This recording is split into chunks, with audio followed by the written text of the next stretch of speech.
আসসালামু আলাইকুম। সবাই কেমন আছেন? আশা করি সবাই ভালো আছেন। আজ আপনাদের জন্য নিয়ে এসেছি গল্পের ৬ম পর্ব। আশা করি গল্পটি আপনাদের ভালো লাগবে। তাহলে চলুন শুরু করা যাক। নীরা ভয় পেয়ে বলে, আমি নীরার হাত ধরে রুমে নিয়ে আসি। নীরা ভয়ে ভয়ে আমার সাথে রুমে আসে। সে ভেবেছে রুমে এনে আমি তাকে আবার মারব। এদিকে আমি নীরাকে রুমে নিয়ে এসে ওর হাত ছেড়ে দিলাম। তারপর ওর সামনে হাঁটু গেড়ে বসে কান্না করে দিলাম। আমাকে এমন করতে দেখে নীরা অবাক হয়ে যায়। চোখ বড় বড় করে তাকিয়ে ভাবে, এ মানুষটা এমন কেন? একটু আগে সবার সামনে আমাকে মারলো, ধমক দিল, আর এখানে আমার সামনে হাঁটু গেড়ে বসে বাচ্চাদের মতো কাঁদছে। আমার কান্না দেখে নীরা থাকতে না পেরে বলে, আরে কি হয়েছে? এমন করছেন কেন? এ মা, আপনি কাঁদছেন কেন? আমি কি মরে গেছি? আমি নীরার কথা শুনে ওর কোমর শক্ত করে জড়িয়ে ধরে বললাম, এরকম কথা আর মুখেও আনবে না। তোমার সাহস কি করে হয়? হ্যাঁ, এরকম কথা আমার সামনে বলছো? আমি মরে যাব তোমার কিছু হলে। আল্লাহ আমার আয়ু নিয়ে তোমাকে বাঁচিয়ে রাখুক। জানো, ও মাইকা যখন বলল তোমার মতো নীল রঙের সালোয়ার কামিজ পরা কোনো মেয়ের অ্যাক্সিডেন্ট হয়েছে, তখন আমার পায়ের নিচে থেকে মাটি সরে গেছে। আমি ভেবেছিলাম তুমিও মায়ের মতো আমাকে একা করে চলে গেছো। আমাকে কখনো একা রেখে যেও না, আমি তোমাকে ছাড়া বাঁচতে পারবো না। নীরা বলে, আমার লাগছে তো। আমি বললাম, সরি জান, আমি বুঝতে পারিনি। নীরা বলে, না ঠিক আছে, অতটাও লাগেনি। আমি যখন নীরাকে ছেড়ে দেই তখনই হঠাৎ নীরা আমাকে জড়িয়ে ধরে। আমিও আর নিজেকে ধরে রাখতে পারি না। ওকে শক্ত করে জড়িয়ে ধরে হাউ মাউ করে কান্না করতে শুরু করি। নীরা আমাকে বাধা না দিয়ে আমার মাথাটা শক্ত করে চেপে ধরে ওর বুকের সাথে। কান্না করলে মানুষের মন হালকা হয়, মনের ভিতরে জমে থাকা দুঃখ কিছুটা কম হয়। তাই হয়তো নীরা আমাকে বাধা দিচ্ছে না। ঠিক তখনই মনিরা মীর বলে ডেকে রুমে ঢুকে পড়ে। আসলে এত টেনশনের ভিতরে দরজা লাগাতেই ভুলে গিয়েছিলাম। মনিরাকে আসতে দেখে নীরা তাড়াতাড়ি করে আমাকে ছাড়তে গেল, কিন্তু আমি আরো শক্ত করে জড়িয়ে ধরি। নীরা বলে, কি হচ্ছে? আপনার মনিরা এখানে তো। আমি নীরার কথা শুনে ওর কোমর জড়িয়ে বুকের সাথে জাপটে ধরি। তারপর নীরার কানে কানে ফিসফিসিয়ে বললাম, আমার বুকে শুধু নীরা আছে, অন্য কোনো নারী নয়। তারপর মনিরাকে উদ্দেশ্য করে বললাম, মনিরা, রুমে ঢোকার আগে তোর নক করে ঢোকা উচিত ছিল। মনিরা বলে, সরি, আমি আসলে বুঝতে পারিনি। তখনকার ব্যবহারের জন্য তোদের কাছে মাপ চাইতে আসলাম। নীরা এবার জোর করেই আমার কাছ থেকে নিজেকে ছাড়িয়ে নেয়। নীরা বলে, আরে না না মনির আপু, আমি কিছু মনে করিনি। আপনি তো আমার বড় বোনের মতন। আসুন না, ওখানে দাঁড়িয়ে আছেন কেন? মনিরা বলে, না থাক, দরকার নেই আর ভিতরে যাবার। আমি কাল চলে যাচ্ছি মীর। নীরা বলে, কেন আপু, আপনি বাসায় যাবেন কেন? আজ যা হয়েছে আমি তার জন্য আপনার কাছে মাপ চাইছি। আমি বললাম, নীর, কি হচ্ছেটা কি? তুমি কেন ওর কাছে মাপ চাইছো? ওর যদি এখানে থাকতে ভালো না লাগে তো ওকে জোর করে রাখার কোনো দরকার নেই। মনিরা ন্যাকা কান্নার সুরে বলে, আমার ভুল হয়ে গেছে মীর, আমাকে মাফ করে দে। এমনটা আর কোনো দিনও হবে না। আমি বললাম, আর হয় না মনিরা, তুই তোর লিমিট ক্রস করেছিস, এ ভুলের মাফ হয় না। মনিরা বলে, তুই না আমাকে ভালোবাসিস, আমার একটা ভুল মাফ করতে পারবি না? নীরা বলে, আপনি একটু বেশি বেশি করছেন। আপু বলছে তো ওনার ভুল হয়ে গেছে, প্লিজ সব ভুলে যান, প্লিজ প্লিজ প্লিজ। আমি বললাম, ঠিক আছে, আজ তোমার জন্য ওকে মাফ করলাম, কিন্তু এ ভুল যেন আর না হয়। তিশা বলে, আপু ভাইয়া ভাবি চলো খাবে, মামুনি বসে আছে। নীরা আমাকে বলে, আমার না খুব খিদে লেগেছে, চলেন না সবাই একসাথে খেয়ে নেই। আমি বললাম, তোরা যা, আমি আর নীর আসছি। মনিরা মনে মনে বলে, আচ্ছা ঠিক আছে। তুমি ভাবতেও পারছো না নীর, আজ তুমি আমাকে আটকে নিজের কি ক্ষতিটা ডেকে নিলে। আজকের সবটার শাস্তি তোমাকে পেতেই হবে। তিলে তিলে ভালোবাসার মানুষটাকে কাছে পেয়েও না পাওয়ার যে যন্ত্রণা, এবার তুমি বুঝবে, হারে হারে বুঝবে। এদিকে মনিরাকে ভাবনায় ডুবে থাকতে দেখে তিশা বলে, কি গো মনির আপু, কি ভাবছো এত? চলো। মনিরা বলে, হ্যাঁ চলো। আমি বললাম, যান, চেঞ্জ করে আসো। আমিও চেঞ্জ করে নিই। নীরা চুপচাপ ওয়াশরুমে চলে যায়। ওয়াশরুমে গিয়ে মনিরা 14 গোষ্ঠী উদ্ধার করতে থাকে। নীরা একটু জোরেই বলে, ওই শাকচুন্নি, তুই কি বললি? তুই না আমাকে ভালোবাসিস?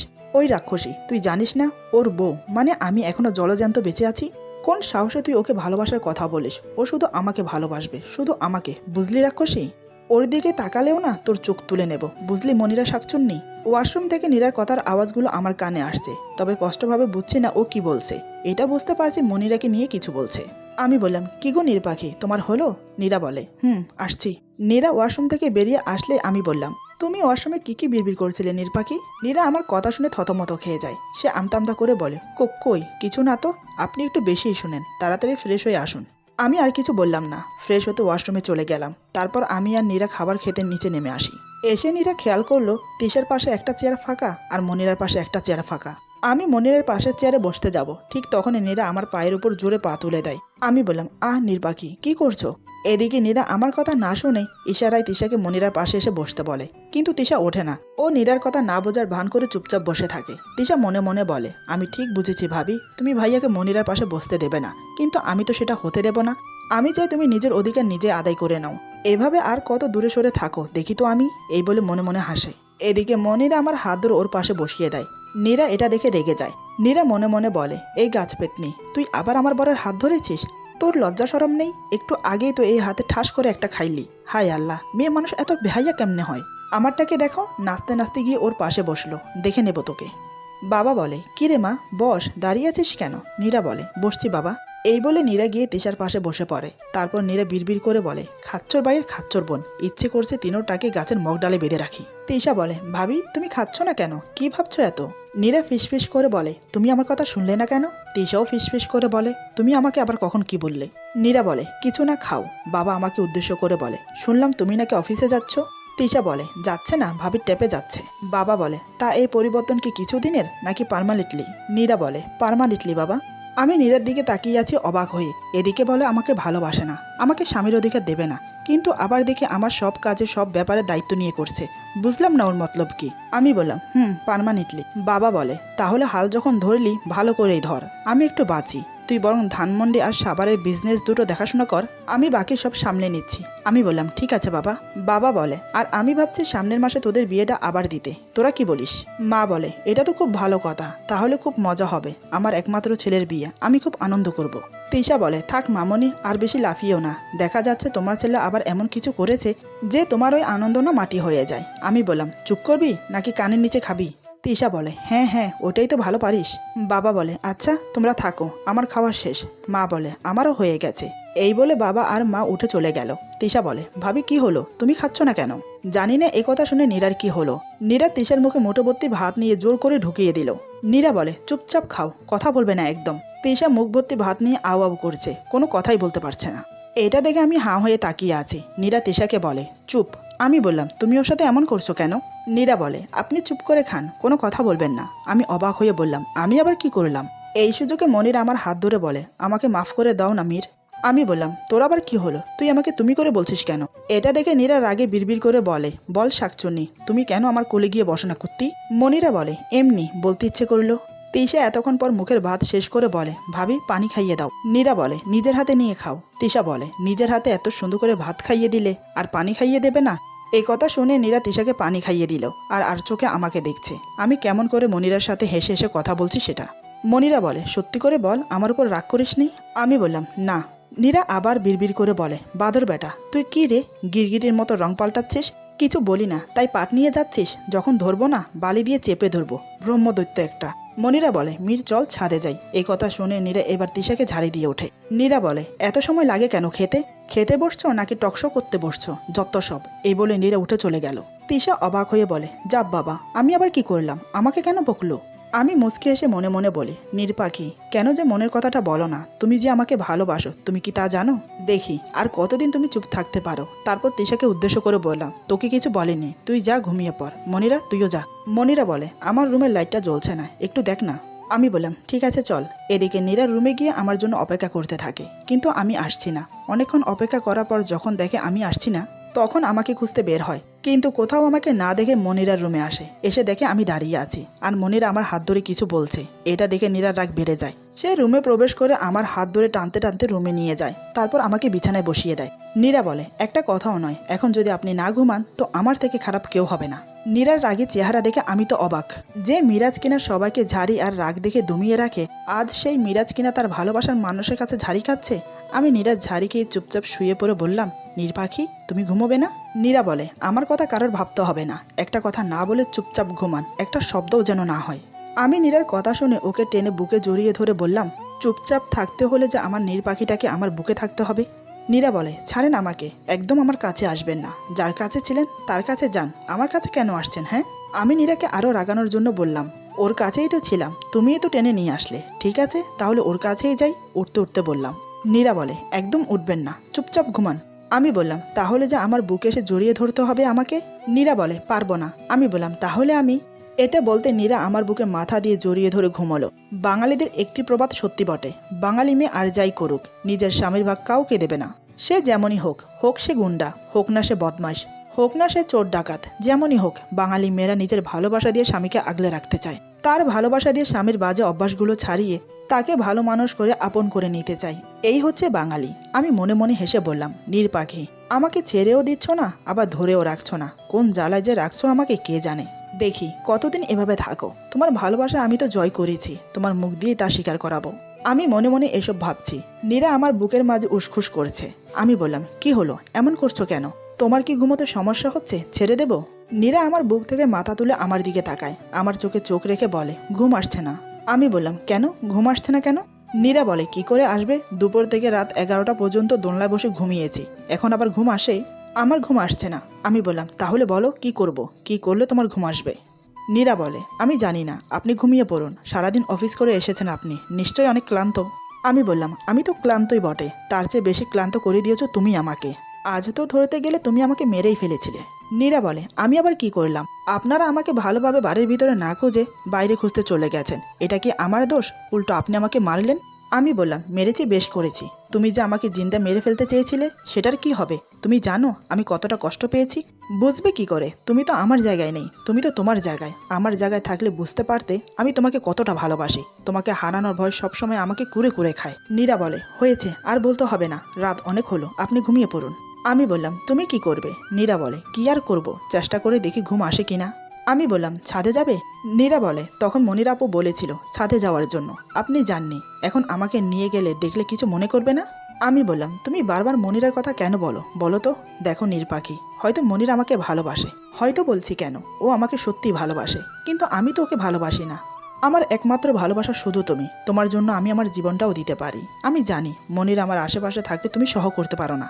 নীরা বলে, এটা আপনাকে কে বলল? আপনি ভুল ভাবছেন, মনির আপু আপনার আশেপাশে কেন, আপনাকে জড়িয়ে ধরলেও আমার কিছু যায় আসে না। আমি মুচকি হেসে বললাম, নীরপাখি, আমি সবই বুঝি, চলো ছাদে যাই। এই বলে দুজন ছাদে এলাম, তারপর মাদুরা বিছিয়ে নীরাকে শুতে বললাম। সে আমার কথা মতো শুয়ে পড়লো। আমি তার হাতের উপর মাথা রেখে শুয়ে পড়লাম। শুয়ে আমি নীরাকে জড়িয়ে ধরলাম, আমার মুখ নীরার বুকে। আমার মুখের গরম নিঃশ্বাস নীরার বুকে পড়ছে, তাতে নীরা ছটপট করছে।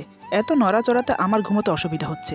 আমি মুখ তুলে বললাম, এমন করছো কেন নীরপাখি, আমার ঘুমোতে অসুবিধা হচ্ছে। নীরা আমার দিকে তাকিয়ে বিড়বিড় করে বলে, তোর ঘুমোতে অসুবিধা হচ্ছে, আর আমার কি যে হচ্ছে তুই সেটাও বুঝতে পারছিস না, বোকা ছেলে একটা। নীরা বলে, না মানে এভাবে ঘুমালে কেমন কেমন যেন লাগে। আমি ভুরু কুঁচকে বললাম, কেমন লাগছে মতলব, কেমন লাগছে বলো? নীরা বলে, আমি জানি না, আপনি একটা কাজ করেন, হাত টান টান করুন, আমি আপনার হাতের উপর ঘুমোবো। আমি বুঝেও না বোঝার ভান করে বললাম, ঠিক আছে আসো। ওকে বুঝতে দিলাম না, আমি অনুভব করতে পারছি ওর কি হয়েছে। নীরা এসে আমার বুকে ঘুমায়, আমি ওকে শক্ত করে বুকের মাঝে জড়িয়ে নিলাম। আমি বললাম, এখন ঠিক আছে নীরপাখি? নীরা বলে, হুম। আমি বললাম, একটু কিস করি তোমাকে? নীরা বলে, এর আগে আমাকে কিস করতে কি আমার অনুমতি নিয়েছিলেন কখনো? নিজের ইচ্ছে যখন খুশি তখন কিস করেছেন, সবার সামনে জড়িয়ে ধরেছেন, এমনকি বকা দিয়েছেন, মারতেও পিছুপা হননি, তখন কি আমার অনুমতি নিয়েছেন? আমি তো আপনার কাছে সরকারি, যখন তখন যা ইচ্ছে করতে পারেন, আমি বাধা দেওয়ার কে বলুন তো? কিন্তু আজ হঠাৎ অনুমতি চাচ্ছেন কেন, মানে কি বুঝলাম না। আমি মনে মনে বললাম, কিস চাওয়াতে এতগুলো কথা শুনতে হলো, কোন দুঃখে যে বলতে গেলাম কিস করি তোমাকে। আমি বললাম, আচ্ছা একটা কথা বলো তো, এই যে আমি তোমাকে জড়িয়ে ধরি, কিস করি, তোমাকে মারি, তুমি আমাকে বাধা দাও না কেন? নীরা বলে, সেটা আপনি খুব ভালো করেই জানেন আমি কেন বাধা দেই না। প্রথম কারণ হলো আমি আপনার সাথে পেরে উঠব না, বাধা দিতে গেলে আপনি আমাকে মারবেন। জীবনে কোনোদিন আমার মা বাবা আমার গায়ে হাত তোলেনি, যদিও কোনো ভুল করি হয়তো বকাশকা করেছি, এতটুকুই যা। আর এখন ভুল করলেও মার খেতে হয়, না করলেও মার খেতে হয়, কি করব, হয়তো এটাই আমার কপাল। আপনার যখন ইচ্ছে আমাকে কিস করার, তো আপনি করুন না, আমি আপনাকে বাধা দেব না, তবে একটু দম নেওয়ার সুযোগ করে দেবেন প্লিজ, তা না হলে আমি হাঁপিয়ে উঠি। এই বলে আমার বুকে আবার মুখ গুজে দেয়। ওর কথাগুলো শুনে আমার খুব খারাপ লাগলো। ও তো মিথ্যে কিছু বলছে না, কেন যে কথায় কথায় আমার মাথাটা গরম হয়ে যায় আমি নিজেও জানি না। আমি আর নীরাকে কিস করলাম না। আমি বললাম, থাক, লাগবে না। এই বলে ওকে বুকের সাথে শক্ত করে জড়িয়ে ধরে ঘুমানোর চেষ্টা করলাম। নীরা বলে, কেন, কি হলো আবার, এই তো বললেন কিস করবেন। আমি বললাম, থাক না, আমি কিস করলে যখন তোমার এত সমস্যা, তাহলে থাক, আমার লাগবে না। নীরা বলে, লাগবে না বললেই হলো নাকি, নিশ্চয়ই আমি কথাগুলো বলাতে, তা না হলে তো এতক্ষণে ডুবিয়ে দিতেন আমার ঠোঁটে ঠোঁট। আমি বললাম, আহ নীরপাখি, শুধু শুধু কথা বাড়াচ্ছ কেন, বললাম তো আমার লাগবে না, এখন ঘুমানোর চেষ্টা করো তো। এই বলে ওর মাথাটা আমার বুকের সাথে চেপে ধরলাম। আমার কথা শুনে রাগ উঠে গেল নীরার। আমার বুকের মাঝে থেকেই বিড়বিড় করে বলে, নিজেকে কি মনে করো, লাট সাহেব নাকি রাজকুমার? গুন্ডার মতো চলো, গুন্ডার মতো রাগ দেখাও, আবার গুন্ডার মতো আমাকে শাসন করো, যখন যাইছে তাই করো, আবার তাই বলো, নিজে বলে আবার নিজেই রাগ করো, মানে কি এসবের? আমি বললাম, নীরপাখি, কি এত বিড়বিড় করছো সেই কখন থেকে, ঘুমাও না। এই কথা শুনে নীরার কি হলো জানি না, হঠাৎ নীরা জোর করে নিজেকে ছাড়িয়ে আমার মাথার চুল মুঠি করে ধরে দু হাতে, তারপর আমার ঠোঁটে ঠোঁট চেপে ধরে, কিস করতে করতে একসময় আমার ঠোঁটে কামড়ে ধরে। আমি সাথে সাথে ওর মাথা চেপে ধরি, ঠোঁটের কামড় আরো ধীরে ধীরে গভীর হতে লাগলো। আমি ব্যথার তোয়াক্কা না করে নীরাকে আরো শক্ত করে জড়িয়ে ধরি। নীরার সেদিকে কোনো খেয়ালই নেই। এভাবে বেশ কিছুক্ষণ কেটে গেল। নীরা নিজে থেকেই আমাকে ছেড়ে দিল। ততক্ষণে আমার ঠোঁট কেটে রক্ত ঝরছে। চাঁদের আলোতে সেটা স্পষ্ট দেখতে পারছে নীরা। আমার ঠোঁটে হাত বুলিয়ে বলে, আই এম সো সরি। এই বলে হাত দিয়ে রক্ত পুছে দিল। আরেকটা কথা, আমি কিন্তু আপনাকে ভালোবাসি না, শুধুমাত্র আপনার চাওয়াটা পূরণ করে দিলাম।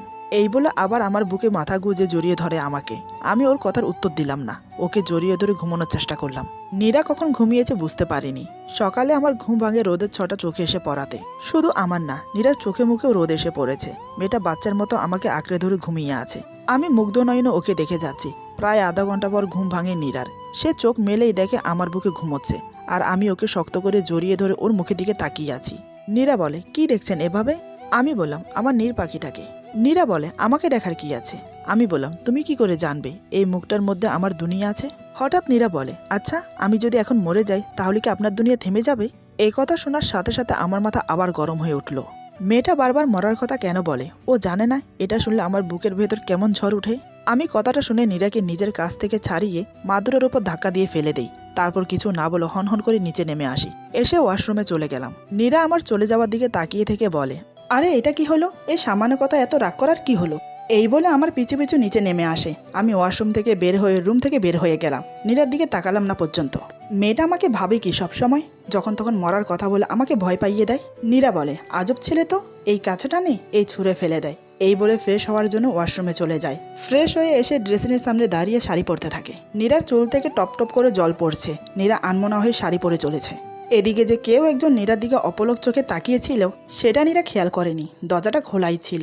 আমি উপরে উঠে দেখি কেউ একজন দরজার কাছে দাঁড়িয়ে নীরাকে দেখছে। এটা দেখার সাথে সাথে আমার চোখ রক্তবর্ণ ধারণ করলো। রাগের চোটে হাত পায়ে তালু জ্বলতে লাগলো। আমি দৌড়ে রুমে এসে নীর বলে চিৎকার করে উঠি। আমার চিৎকার শুনে নীর মাথা তুলে তাকিয়ে দেখে বড়সড় ধাক্কা খায়।